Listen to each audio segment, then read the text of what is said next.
Woman has expired. The chair recognizes the gentleman from Tennessee, Mr. Duncan, for 5 minutes. Thank you, Mr. Chairman. And first of all, very quickly, I would like to associate myself with the really outstanding opening statements made by Chairman Goodlatte and Chairman Gowdy, which I think were two of the finest opening statements I've heard in my 30 years in Congress, and express my views completely. Let me also say, while Mr. Strzok will stubbornly not admit what almost everyone else knows is extreme bias, I find it amazing that he can sit here and say that he was not biased in a way that clearly colored and affected his investigations. And if you don't agree with that, I want to read the words from Mr. Horowitz, the Inspector General of the Justice Department, who wrote that the Clinton investigation, quote, was the way it was conducted, quote, was inconsistent with typical investigative strategy and gave rise to accusations of bias and preferential treatment, unquote. Then I would guess that Mr. Strzok knows Chris Swecker, who spent 24 years with the FBI and retired as the head of all the FBI criminal investigations. And Mr. Swecker wrote, he said, "The IG report presents jarring evidence of political bias by the FBI against Republican presidential candidate Donald Trump, but fails to add it all up to come to the inevitable conclusion that political bias was there. This is like saying 1 + 1 = 0. Mr. Strzok, do you have any reason to think that Mr. Horowitz or Mr. Swecker have some sort of bias or animosity toward you? Sir, I disagree with Mr. Swecker's conclusions. I can't speak to Mr. Swecker's motivations of bias whatsoever, and I know of no bias by the Inspector General. Also, Cheryl Atkinson, a columnist for one of the Capitol Hill newspapers, wrote this, quote, the earth-shattering finding on Strzok by the Inspector General confirms a citizenry's worst fears. A high-ranking government intel official allegedly conspired to affect the outcome of a U.S. presidential election. Let me ask you this, Mr. Strzok.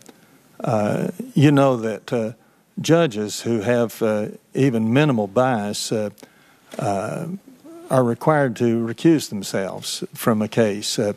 Do you think that FBI agents have some sort of that they're special people who shouldn't be held the same high standards that judges are in deciding where to recuse themselves? Sir, I would absolutely say that FBI agents, judges, all are expected that whatever their personal beliefs, that they set those beliefs aside in their pursuit of the truth or their application of the law. So you don't believe that you were entitled to a lower standard I believe I believe I'm held to the highest standard and that I abided by that. But you told Chairman Goodlatte that you did not think you should have recused yourself in this case. Sir, I'd say that's entirely consistent. I believe that all of my personal opinions were never taken into account in anything that I did in an official act. I think that was appropriate. I think that is in keeping with the highest standards of the FBI.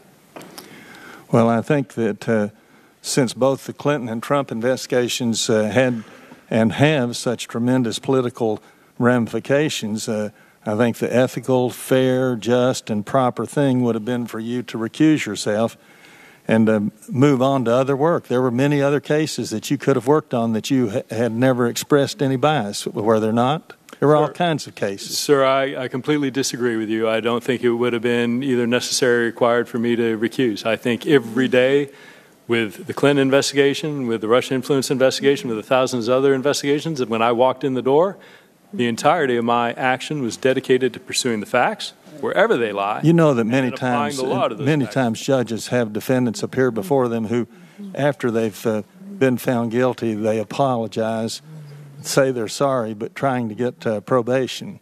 And yet many times people think those apologies are said more in hopes of getting probation and in regret that they have been caught rather than in sincere apology.